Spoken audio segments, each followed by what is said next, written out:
नमस्कार, देश न्यूज में आपका स्वागत है। मैं हूं आपके साथ धर्मिष्ठा। खबरों की शुरुआत करेंगे हेडलाइन से। एशियाड में स्विमिंग रिले टीम फाइनल में 10 मीटर एयर पिस्टल में मेंस टीम ने जीता सोना, वुशु में सिल्वर। अब तक 24 मेडल।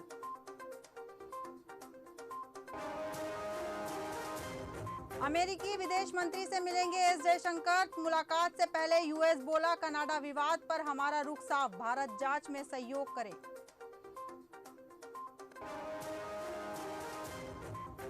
मणिपुर में हालात तनावपूर्ण, भीड़ ने बीजेपी ऑफिस में लगाई आग, पार्टी अध्यक्ष के घर पर भी हमला।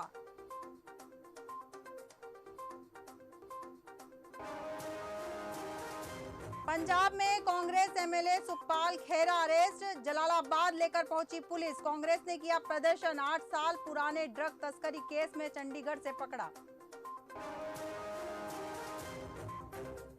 दतिया में युवक के साथ बर्बरता, अर्धनग्न कर गले में पट्टा बांधा, मारपीट का वीडियो वायरल।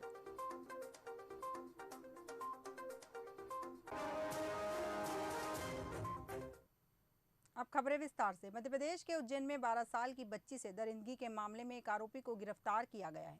जिस ऑटो ड्राइवर को गिरफ्तार किया गया है उसकी उम्र 38 साल है। साथ ही अन्य 3 लोगों से भी हिरासत में लेकर पूछताछ की जा रही है। पुलिस के मुताबिक पीड़िता उज्जैन के जीवनखेड़ी इलाके में ऑटो में चढ़ी थी। सीसीटीवी फुटेज से इसकी पुष्टि हो गई है। आरोपी ड्राइवर राकेश की ऑटो पर खून के धब्बे लगे हैं। इसी आधार पर उसको गिरफ्तार किया गया। वहीं ऑटो की फोरेंसिक जांच कराई जा रही है। हिरासत में लिए गए 3 अन्य लोगों में से एक ऑटो चालक भी है। हिरासत में लिए गए तीनों की पहचान अभी तक उजागर नहीं की गई है। इसके अलावा पुलिस ने 8 किलोमीटर तक के सीसीटीवी फुटेज हासिल कर लिए हैं, जहां पीड़िता मदद की गुहार लगाते हुए पैदल चली थी। इसी के आधार पर आगे की कार्रवाई की जा रही है।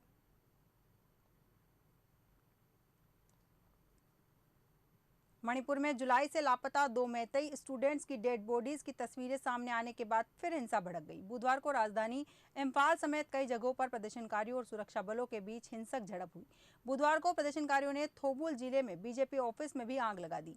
उधर इम्फाल में बीजेपी अध्यक्ष शारदा देवी के घर पर हमला किया और मुख्यमंत्री एन बीरेन सिंह का पुतला जलाया गया। इम्फाल वेस्ट जिले में प्रदर्शनकारियों ने डिप्टी कलेक्टर के घर में आगजनी की कोशिश की। घर के कैंपस में खड़ी 2 कारों को आग लगा दी और खिड़कियों के कांच तोड़ दिए। इम्फाल में प्रदर्शनकारियों की भीड़ को तीतर बितर करने के लिए पुलिस ने आंसू गैस के गोले, नकली बम फेंके और पैलेट गन चलाई। इम्फाल के सिंह जामई इलाके के 20 साल के एएस उत्तम नाम के छात्र के सिर में कई छर्रे घुसने से उसकी हालत गंभीर है।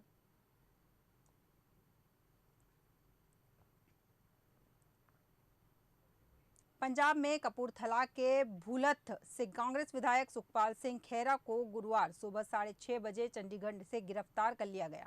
उन्हें गिरफ्तार करने के लिए जलालाबाद पुलिस उनके चंडीगढ़ सेक्टर 5 स्थित निवास स्थान पर पहुंची। गिरफ्तारी के बाद अब कांग्रेस प्रदेश प्रधान सहित अन्य नेता भी समर्थन में आ गए। पुलिस का कहना है कि उनके खिलाफ ड्रग तस्करी एनडीपीएस एक्ट का एक पुराना मामला था, जिस पर कार्रवाई करते हुए उन्हें अरेस्ट किया गया है। जल्द उन्हें जलालाबाद कोर्ट में पेश किया जाएगा। जानकारी के मुताबिक सुखपाल खेरा को 2015 के एक पुराने ड्रग केस मामले में जांच चल रही थी। इसमें डीआईजी की अगुवाई बनी एसआईटी की रिपोर्ट के आधार पर अब उनकी गिरफ्तारी हुई है।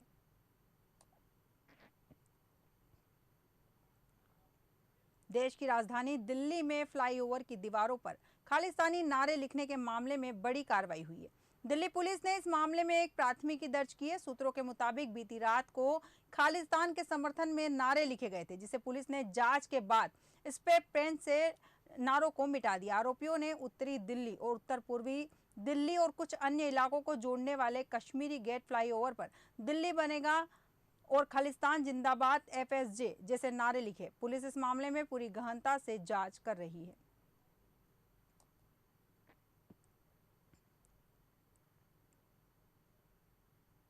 किसान मजदूर संघर्ष कमेटी के सरवन सिंह पंढेर ने बताया कि अगर किसी ने पंजाब के किसानों के साथ दुर्व्यवहार करने की कोशिश की तो हरियाणा के किसान भी पंजाब के किसानों के साथ शामिल हो जाएंगे। पूरे देश में किसान एकजुट है।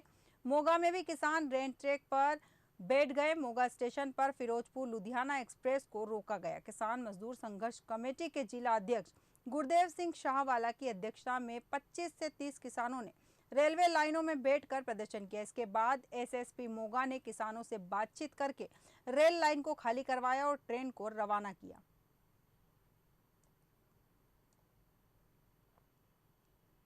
प्रधानमंत्री नरेंद्र मोदी की सभा के बाद बीजेपी ने विधानसभा चुनाव की तैयारियां तेज कर दी है। केंद्रीय गृह मंत्री अमित शाह, भाजपा के राष्ट्रीय अध्यक्ष जेपी नड्डा और राष्ट्रीय संगठन महामंत्री बीएल संतोष ने जयपुर के एक होटल में प्रदेश के प्रमुख नेताओं के साथ बैठक की। बताया जा रहा है कि नड्डा व शाह ने परिवर्तन यात्राओं में कई जगह भीड़ नहीं जुटने, नेताओं की गुटबाजी के चलते कई जगह स्थानीय नेताओं के विरोध जैसी घटनाओं पर नाराजगी जताई। उन्होंने प्रदेश स्तर के नेताओं के बीच चल रही आपसी प्रतिस्पर्धा जैसे मुद्दों पर नड्डा और शाह के नेताओं को नसीहत दी है।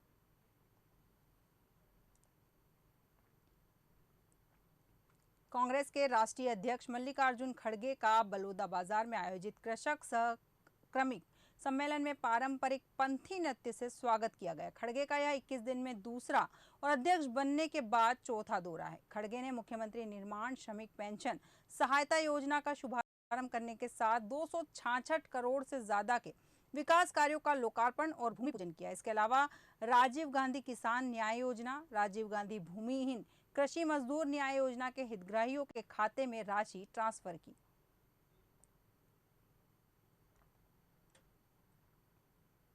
यूपी के संभल में क्राइम इंस्पेक्टर द्वारा गैंगरेप पीड़िता से पूछताछ के नाम पर फोन पर अश्लील बातें करने का मामला सामने आया है। बातचीत की ऑडियो क्लिप वायरल होने के बाद हड़कंप मच गया। आरोपी इंस्पेक्टर ने फोन पर पीड़िता से ऐसी बातें की जिसे सुनकर हर कोई दंग रह गया। जब पीड़िता के भाई ने इंस्पेक्टर की करतूतों की शिकायत एसपी से की तो उसे निलंबित कर दिया गया। दरअसल गांव की एक नाबालिग लड़की के साथ 4 महीने पहले 5 युवकों के द्वारा गैंगरेप की वारदात को अंजाम दिया गया था।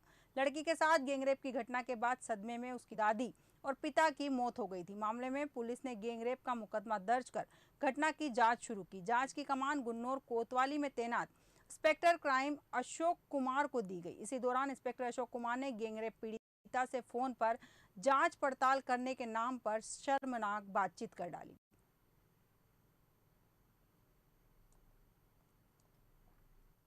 भारत को हरित क्रांति की सौगात देने वाले महान वैज्ञानिक डॉक्टर एम.एस. स्वामीनाथन का 98 साल की उम्र में निधन हो गया। कृषि वैज्ञानिक एम.एस. स्वामीनाथन को father of green revolution in India यानी हरित क्रांति के पिता भी कहा जाता है। 7 अगस्त 1925 को तमिलनाडु को कुंभकोणम में जन्मे एम.एस. स्वामीनाथन पौधों के जेनेटिक वैज्ञानिक थे। उन्होंने 1966 में मैक्सिको के बीजों को पंजाब की घरेलू किस्मों के साथ मिश्रित करके उच्च उत्पादकता वाले गेहूं के संकर बीज विकसित किए थे। स्वामीनाथन के निधन पर प्रधानमंत्री नरेंद्र मोदी ने दुख व्यक्त किया। उन्होंने कहा कि हमारे देश के इतिहास के एक बहुत ही महत्वपूर्ण समय में कृषि में उनके अभूतपूर्व कार्य ने लाखों लोगों के जीवन को बदल दिया और हमारे देश के लिए खाद्य सुरक्षा सुनिश्चित की।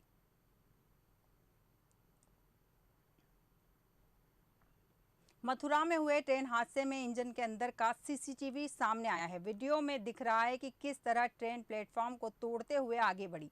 ट्रेन को यार्ड में ले जाना था। इससे पहले लोको पायलट सीट से उठ जाता है। फिर लाइटिंग स्टाफ का एक कर्मचारी वीडियो कॉल पर बात करते हुए ईएमयू के इंजन में दाखिल होता है। इसके पीठ पर बैग था। वह किसी से वीडियो कॉल पर बात कर रहा था। बात करते करते बैग को इंजन में थ्रोटल पर रख देता है। बस यही लापरवाही होती है। थ्रोटल पर बैग रखते ही ट्रेन चलने लगती है।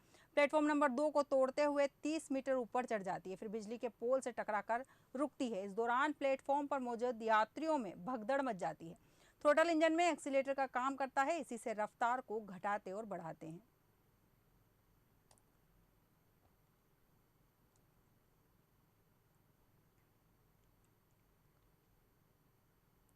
हरियाणा के रेवाड़ी में Kalindi express passenger train 1 kilometre गलत ट्रैक पर चलती रही। इसका पता तब चला जब उसी ट्रैक पर विपरीत साइड से दूसरी ट्रेन आने का वक्त होने लगा। इसके बाद तुरंत गलती को पकड़ते हुए ट्रेन को रोका गया। फिर उसे प्लेटफॉर्म पर वापस लाया गया। इससे बड़ा हादसा होने से बच गया। शुरुआती जानकारी के मुताबिक रेवाड़ी से दिल्ली के लिए रवाना हुई यह पैसेंजर ट्रेन अब की जगह डाउन लाइन पर चली गई है। दिल्ली की तरफ जाने वाला ट्रैक है। सूचना के बाद आला अधिकारी पहुंचे। इस पूरे घटनाक्रम की जांच की जा रही है। हालांकि रेलवे के किसी भी अधिकारी की तरफ से इस पर कुछ भी नहीं कहा गया।